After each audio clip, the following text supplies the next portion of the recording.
الله من الشيطان الرجيم. بسم الله الرحمن الرحيم.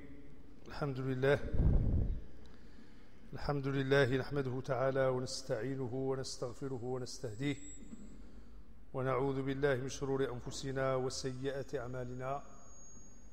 من يهده الله فهو المهتد ومن يضلل فلن تجد له وليا مرشدا، وأشهد أن لا إله إلا الله وحده لا شريك له، وأشهد أن محمدا عبده ورسوله، أدى الأمانة وبلغ الرسالة وجاهد في الله حق جهاده حتى أتاهم رب اليقين.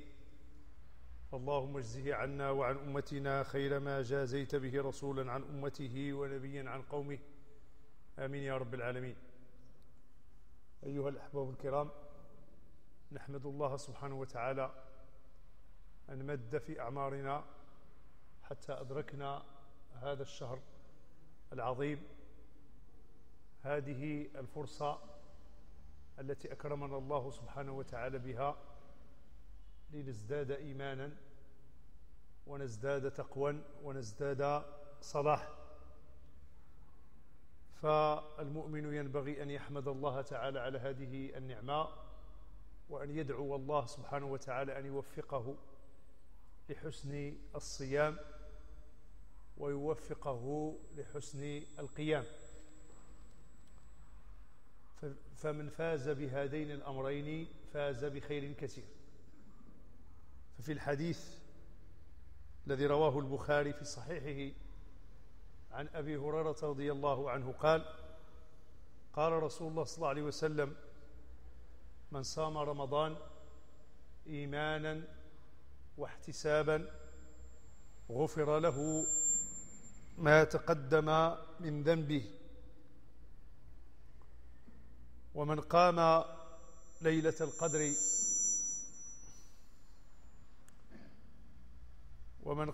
القدر إيمانا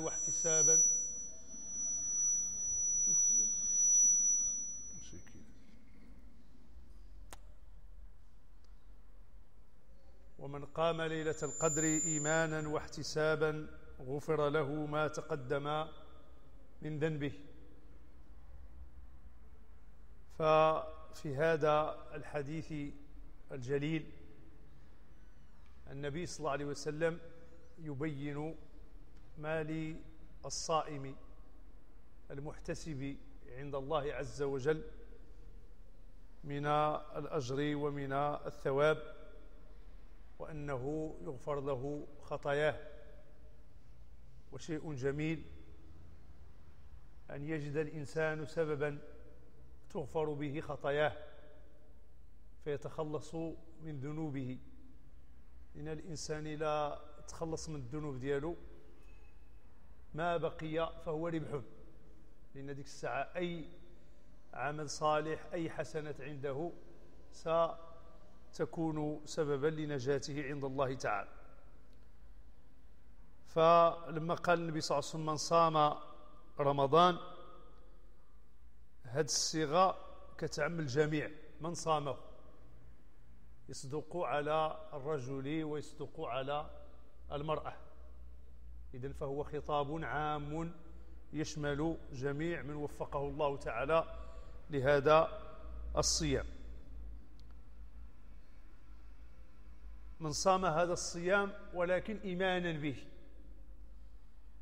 أي أنه يعتقد بفرضيته ويعتقد بوجوبه ويصدق أنه الحق، ماشي فقط كيصوم لأن الناس كيصوموا، ماشي كيصوم باش يقد شوية الصحة ديالو حميته، أو كيصوم لأنه حشمان باش يفطر.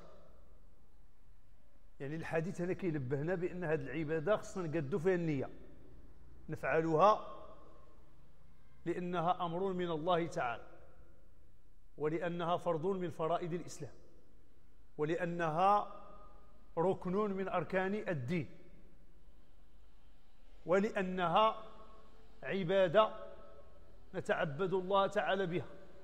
وندخل في قوله تعالى: وما خلقت الجن والإنس إلا ليعبدون. إذن فالصيام إذا كان بهذا المعنى ينفع صاحبه. أما إذا كان بشي معنى آخر فليس له من حظ إلا ما ناله منه في هذه الدنيا. إذا كان صايم غير باش يدير الحمية والرجيم راه غيستافد الحمية والرجيم. إلى غير حشمان من الناس راه يعني يمنع من لوم الناس. ولكن من أراد الآخرة ومن أراد للصيام أن يؤدي دوره حقيقة فليصومه أولا إيمانا، أي فهو يفعله اعتقادا ويفعله تصديقا بأن هذا من دين الله تعالى ومن الواجبات. إيمانا واحتسابا. الاحتساب هو طلب الثواب من الله، لا ينتظر شكرا أو مدحا أو ذكرا حسنا من أحد، وإنما يفعل ذلك طلبا للأجر وطلبا للثواب وتقربا إلى الله عز وجل. أي أن هذا المؤمن الذي يصوم رمضان إيمانا واحتسابا يريد وجه الله تعالى، لا يقصد رؤية الناس ولا غير ذلك مما يخالف الإخلاص. إذن فهو يحرص أن تكون هذه العبادة ديالو لله تعالى. وقال الخطابي في معالم السنن، قال الخطابي رحمه الله: احتسابا أي عزيمة، وهو أن يصومه على معنى الرغبة في ثوابه، طيبة بها نفسه، أي نفسه طيبة بهذا الأمر، غير مستثقل صيامه. ما كيجيش بحال الباطل ولا شي حاجة، لا، يفرح بهذه المناسبة أن الله تعالى أحياه حتى أدركه ووفقه حتى أتم يومه. إذن فهو فرح بهذه العبادة مسرور بها، ماشي نزل عليه بحال شي حاجة غير ما لقى لها لين. ما هكذا ينبغي أن تواجه هذه العبادة، بل تواجه بالفرح وبالسرور، غير مستثقل لصيامه ولا مستطيل لأيامه. بقيت تسنى غير فوقاش يدوز. ربما ما كاينش الشهر اللي كيحسبوه الناس مزيان قد رمضان، يعني هذا هو دايز هو غادي هو، يعني إذن في الإنسان بالعكس ينبغي أن يقابل هذه العبادة بنفسية أخرى. علاش؟ لأنه يريد به شيئا عظيما، يريد به رضوان الله، يريد به الجنة، يريد به النجاة من النار. فهذا الحديث اللي قالنا النبي صلى الله عليه وسلم: من صام رمضان إيمانا واحتسابا، كيجاوب لنا على واحد السؤال، هو لماذا نصوم؟ علاش كنصوم؟ إذن ففي الحديث جواب أننا نصوم ابتغاء الأجر والثواب، نصوم تقربا إلى الله تعالى، نصوم تزكية وتربية لأنفسنا، يعني أننا نربيها على الإخلاص، نربيها على الصبر، خلق الصبر، نربيها على التكاليف التي كلفنا الله تعالى بها. إذن فقلنا هذا الحديث كيرد جميع المقاصد الأخرى غير مقصد ابتغاء مرضات الله تعالى. إذن قلنا لا المقصد ديال العادات ما ينفع صاحبه، لا المقصد الحمية يقدر ينفعه في صحته، لا المقصد ديال الحشومة، يعني أي مقصد آخر لم يدخل في هذا المقصد صاحبه يضيع نفسه في أجر كثير. إذن فالمسلم يصوم اعتقادا منه بأنه مسلم ومؤمن بكل فرائض الإسلام وأسلم لله تعالى في كل أمر وفي كل نهي تسليما. إذا المسلم ما سمي كذلك إلا لكونه يسلم لله، عندما يأمره يقول يعني أطعت الله عز وجل في هذا الأمر. إذن فهو يسلم لربه ولا يعترض على أمر من أوامره. إذن فيقول فأنا أصوم لأني مؤمن بأن الصوم أمر من الله تعالى وعلي طاعته، وأحتسب كل جوعة وكل عطش يصيبني في سبيل الله عسى الله تعالى أن يتقبل منا ويغفر لنا ويرحمنا ويعتقنا من النار. إذن هذه المقاصد الأخروية هي الأساسية في هذه العبادة. إذن فمن صام بهذه النية وبهذه الحالة الروحية يكون من زمرة ومن جماعة من يصوم إيمانا واحتسابا لله تعالى. إذن فالمفروض أن يصوم المؤمن رمضان كما أراد الله تعالى ليحصل على الثمرة العظمى التي من أجلها شرع الصيام، وهي تحقيق التقوى وكذلك تحقيق الرشد اللي جاءت في الآيات ديال الدعاء التي تخللت آيات الصيام ولم تأتي هكذا عبثا. وإذا سألك عبادي عني فإني قريب أجيب دعوة الداعي إذا دعان فليستجيبوا لي وليؤمنوا بي لعلهم يرشدون. إذن فهو يريد بهذا الصيام أن يرشد في فكره، أن يرشد في أقواله، أن يرشد في أفعاله وتصرفاته، أن يصبح راشدا وليس سفيها وليس جاهلا وليس متبعا لطريق الغي، وإنما هو يريد أن يتبع طريق الرشد. ولا شك أن الصيام إذا صامه الإنسان بالشكل الصحيح واستجاب لربه بكثرة الدعاء فيه وغير ذلك مما يملأه به من ألوان الخير من تلاوة القرآن وذكر الله تعالى والابتعاد عن المفطرات المعنوية، كل هذا يساهم في ترشيده حتى يصبح راشدا ويكون زاكيا، يعني كيتزكى شوية بشوية وكيتربى شوية بشوية. وهذه العبادة من أساليب التربية. الصوم كيدخل في هذه التربية. يكفي أن الإنسان الحمد لله الآن توفق الله تعالى تيحبس مثلا أكثر من 16 ساعة ولا يقرب ماء وهو في عز الصيف، ولا يقرب طعاما، ولا يقرب زوجته، يعني الشهوة التي كانت له حلال يؤجلها إلى الليل. إذن هذا فيه تربية، باش الإنسان تيقول مرة أخرى تيقول هذا الشيء حلال، ومع ذلك لما أمرني الله تعالى أن أمتنع عنه في وقت معين امتنعت. أفبعد انقضاء رمضان أو أبعد غروب الشمس وإتيان الليل آتي من الموبقات ومن السيئات ومن المحرمات ما لا يجوز. إذا الإنسان إذا كان منطقي مع راسه يقول ودي هذا الشيء اللي حلال والحمد لله وفقني الله أنني امتنعت عنه. إذن فكذلك أدرب نفسي أن أمتنع عن كل ما حرم الله وكل ما نهى عنه الله تعالى. هذه لها تربية. الصلاة كتربينا كل نهار على الأقل 5 مرات في النهار باش نمتثلوا ونلتزموا بالأوامر الله تعالى. وهذا الشهر في السنة كندربوا باش نجتنبوا ما نهى عنه الله تعالى. والإنسان لو وفق الله تعالى أنه يلتزم بالأوامر وأنه يجتنب النواهي وأنه يصدق ما جاء في الدين، فقد جمع أطراف الدين وأطراف الإيمان من كل جوانبه.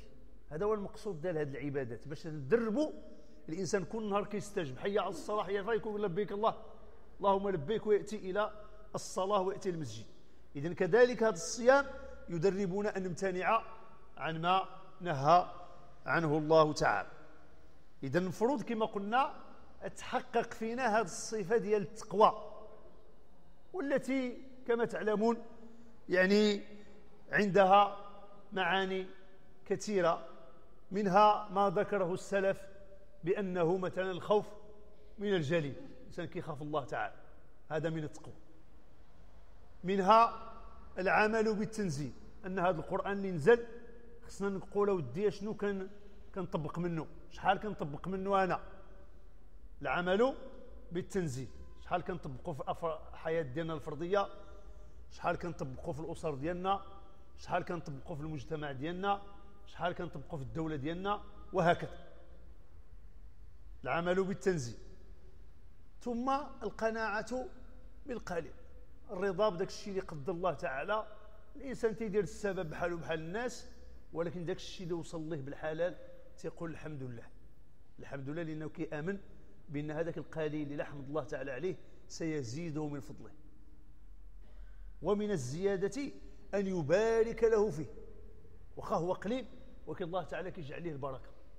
راه اللي أعطاه الله البركة لا ينقصه خير. ومن البركة أن الله تعالى كيبعد عليك كثير من الآفات اللي كانت غتدي ديك الفلوس، كيبعدهم عليك. واحد اخر ربما عنده فلوس بزاف وما عندوش القناعة، كتسلط عليه مصائب وتسلط عليه مشاكل كتمشي. إذن هذاك لا بركة له فيها، بينما انت واخا ذاك القليل يبارك الله تعالى فيه. ثم من التقوى أيضا أن يضع الإنسان الموت نصب عينيه، سيقول ما أدري، إذا أصبحت فلا تنتظر المساء، وإذا أمسيت فلا تنتظر الصباح. والإنسان لما كينعس تيقول باسمك اللهم وضعت جنبي وبك أرفعه، إن أمسكت روحي فاغفر لها، إلى ديت الأمانة اغفر لي، وإن أرسلتها إلى عود حيتي، وإن أرسلتها فاحفظها بما تحفظ به عبادك الصالح. إذن فهو كيعيش دائما مع نفسية الموت، هذا الموت اللي كنغفلوا عليه. ولهذا لاحظوا النبي صلى الله عليه وسلم نبهنا لواحد مسألة، قال لك لا يبيت المؤمن ليلتين، يعني الليلة الأولى نسى، خص الليلة الثانية ما ينساش. لا يبيت المؤمن ليلتين إلا ووصيته عنده، إلا عنده شي وصية يوصي بها أولاده، يوصي بها مرته، يوصي بها بحبابه، يوصي بها إلا كان شي دين عليه ولا كان شي حاجة، وهذه كنغفلوا عليه. هذه السنة هذه غايبة تقريبا عندنا. وهذه اش كتعني؟ كتعني أنك دائما كتصاحب الموت، كتقول ممكن نعس ونصبح فلان دم الأمن أمنته. إذن فإلا جمع الإنسان هذه الأطراف، الخوف من الجليل والعمل بالتنزيل والقناعة بالقليل والاستعداد ليوم الرحيل، أيوة هذا هو الطريق ديال التقوى. كذلك إلا جمع معه كما قلنا الرشد، أن يكون راشدا في فكره فلا يفكر إلا في الخير، ويكون تفكيره دائما إيجابيا، تيبعد ذلك الظنون وكيبعد الأفكار السلبية، وتيحاول يكون إيجابي، وأيضا تيكون إيجابي في القول ديالو. من كان يؤمن بالله واليوم الآخر فليقل خيرا أو ليصمت. السكوت أحسن لك من ديك الهضره الخايبه. إلا عندك ما تقول شي حاجة مزيانة غتفيد بها الأمة ديالك وتفيد بها أولادك وتفيد بها الزوجات ديالك وتفيد بها، قول. إلا غتقول تدرقل شي مصيبة ودير شي فتنة، غير شد داك الشيء عندك أحسن.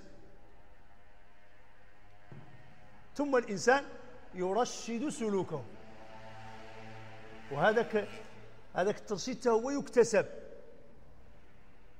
يرشد ثم يرشد ويتحرى الرشد حتى يكون راشدا. كما قال النبي صلى الله عليه وسلم في الصدق، يقدر الإنسان غلب عليه كذب صافي، هذا نقول له يأس من، لا، قل له بدي تحاول.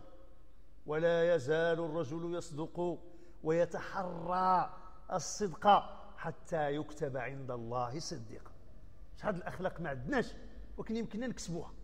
الصبر والو ضعيف، اش نديروا؟ صافي نستسلموا؟ لا، أصبروا وأتصبروا حتى يصبح لي خلقا. كذلك هذا الرشد، أنا مثلا ليس عندي رشد فينبغي أن أحاول. ورمضان فرصة للتغيير وفرصة للإصلاح. إصلاح أولا الذات، النفس، يعني أن يصلح الإنسان نفسه شيئا فشيئا.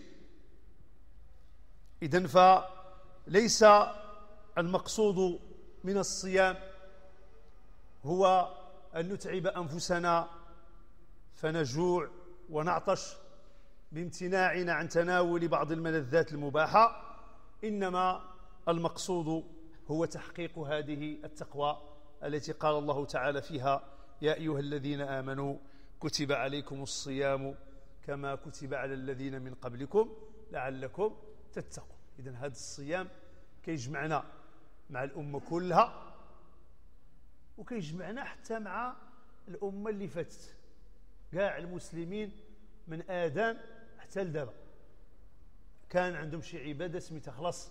المسلمين راه نفس العبادة، والمسلمين اللي قبل من الإسلام حتى هما كان عندهم الصيام، كيفاش وشحال العدد ديالو، المهم كانت عندهم هذه العبادة. إذن فأنت تشعر بأنك تشترك في عبادة تجمعك مع الأمة الحاضرة كلها، وكذلك مع السلف الذين قضوا، أي المؤمنين الذين مروا. إذن قصدك من كل هذا هو أن ترقى مراتب عليا في التقوى. إذا المقصود الذي من أجله شرع هذا الصيام هو تحقيق تقوى الله. والتقوى كما قلنا كلمة جامعة تعني فعل ما أمر الله سبحانه وتعالى وترك ما نهى عنه الله عز وجل. إذا اللي اجتهد باش يطبق داك الشيء اللي أمر به الله فهذا عنده نصيب من التقوى، واللي اجتهد باش يخلي داك الشيء اللي حرم الله فهذا عنده نصيب من التقوى. يقول ابن القيم رحمه الله وكيشرح لنا هذا المقصود من عبادة الصيام، تيقول: لما كان المقصود من الصيام حبس النفس عن الشهوات. المقصود هو كتحبس النفس على داك الشيء اللي كتشهى امها بارده، كتشهى يعني كتحبس ديك النفس باش كتولي كتحكم فيها. الا بديتي كتحكم فيها راه انت على خير. ديك الساعه الا بغات شي حاجه خايبه تقول اتقي الله، يعني كتسوقها. اما اللي كيسوق الهوى ديالو وكتسوق النفس ديالو هذا على خطر عظيم. اذا اول مقصد هو تولي بعد شد الجام، ماشي غير غادي كتدهص، ما كتبقى تشوف لا حلال لا حرام لا غادي، لا انت تتولي كتعرف فين كتحط رجليك. ولهذا فسرت التقوى بانها ايضا اما سلكت طريقا ذا شوك. قالوا بلى. قالوا واش عمر واحد من السلف قال له واش عمرك تشترك في الشوك؟ قالوا يه. قالوا اش درت؟ قال له قالوا اما سلكت طريقا ذا شوك؟ قال بلى. قال فما عملت؟ قال اجتهدت، يعني انه يضع رجله يحاول ان يتجنب هذا الشوك حتى لا يطأه. اذا كذلك الحياه ديالنا راه مملوءه بالفتن ومملوءه بالمغريات ومملوءه بالافخاخ، الفخ غير تحط رجليك هو شدتك. اذا بمعنى خصك ترد البال. انسان غادي ورد البال، داخل السوق ورد البال، داخل اي مجال كيقول ربما نمشي نطيح في الحرام، ربما نطيح في واحد المعامله حرام، وهكذا. اذا لما كان المقصود من الصيام حبس النفس عن الشهوات وفطامها عن المألوفات، شي حاجه ولفتها حتى ديك اللي ولف تيبغي الشرع يقول لك لا ما خصكش حتى ديك بتولي عبد ديال شي حاجه، حتى ديال الاكل والشرب، وحتى اوقات بعينيه ما تكونش عبد ديالها. ضروري خصك تغدى في وقت 12 ونص وحده. اسيدي انا هذيك العاده غادي نحبسها واحد الشهر باش نطمئن انه حتى حاجه ما مسيطر عليا، ما مسيطر عليا لا الفلوس، ما مسيطر عليا لا الطعام، ما مسيطر عليا الشراب، حتى حاجه ما تستعبدني الا الله تعالى. انا عبد الله، ماشي عبد الخامصه وعبد القطيفه وعبد الدرهم وعبد الدينار وعبد الفرج وعبد، لا، انا ماشي عبد ديال هذا الشيء، ديال الله. وهذا هو المقصود، تولي عبد ديال الله، حتى حاجه ما تسيطر عليك.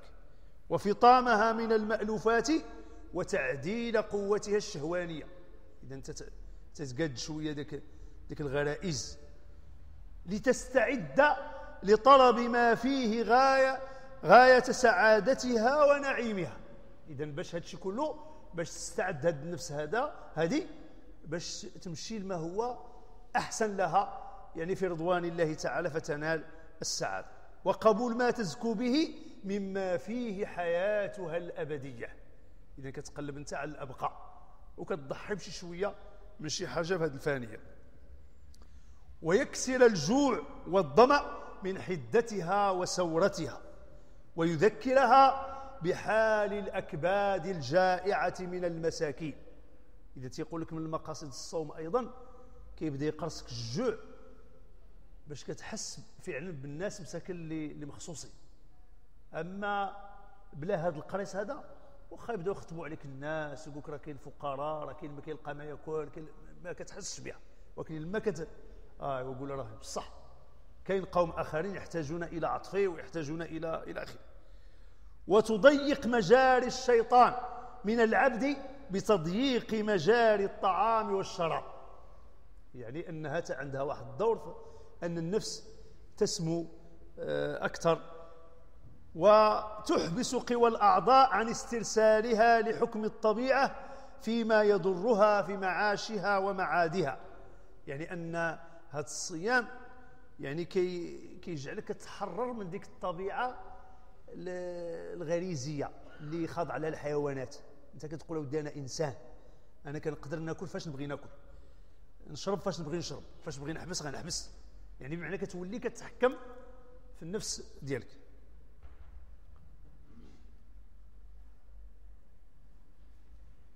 ويسكن كل عضو منها وكل قوة عن جماحه وتلجم بلجامه، فهو لجام. أشنو هذا الصوم هذا؟ لجام المتقين، لجام المتقين.